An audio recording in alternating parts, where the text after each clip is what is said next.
નમસ્કાર દર્શક મિત્રો, મિરર ઓફ ધી વર્લ્ડ ન્યૂઝમાં આપ સૌનું હાર્દિક સ્વાગત છે।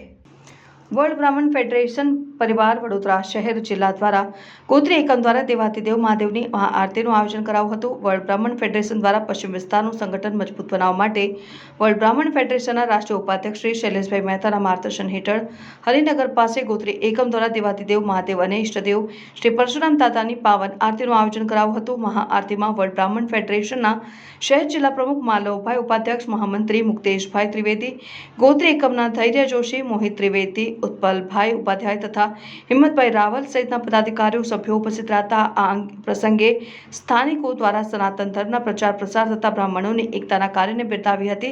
देवादिदेव महादेव तथा भगवान परशुराम दादा की पावन आरती में मोटी संख्या में ब्राह्मणों तथा भक्तों उपस्थित रहता। साथे साथे गोत्री एकमना महामंत्री धैर्य जोशी जन्मदिवस होय भगवान भोलानाथना सानिध्य में ब्राह्मणों साथे उजवणी करवामां आवी हती।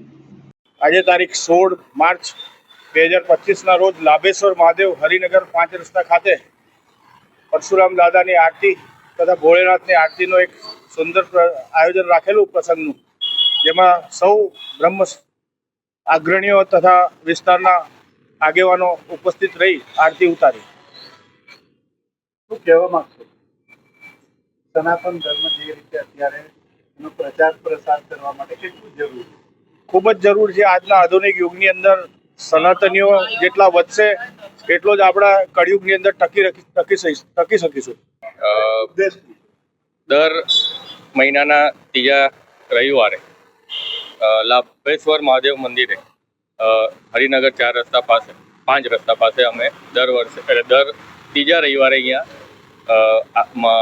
પરશુરામ દાદાની આરતીનું આયોજન કરીએ છીએ અને એ જ નિત્યક્રમ પ્રમાણે આજે આરતીનું આયોજન કરવામાં આવ્યું હતું। વર્લ્ડ બ્રાહ્મણ ફેડરેશન વડોદરા શહેર જિલ્લા દ્વારા ગોત્રી એકમના સંયુક્ત ઉપક્રમે અને ઉદ્દેશ એ જ છે કે આ પ્રમાણે સનાતન અત્યારે ધર્મની જાગૃતિ માટે અને આ જ બાને સનાતન ધર્મ શું છે નાના બાળકો જાણી શકે, વડીલો જાણી શકે અને એ પ્રમાણે એક સાથે સંગઠન થાય, કારણ કે અત્યારે સંગઠનની શક્તિ વગર કોઈ કાર્ય પૂરું થતું નથી।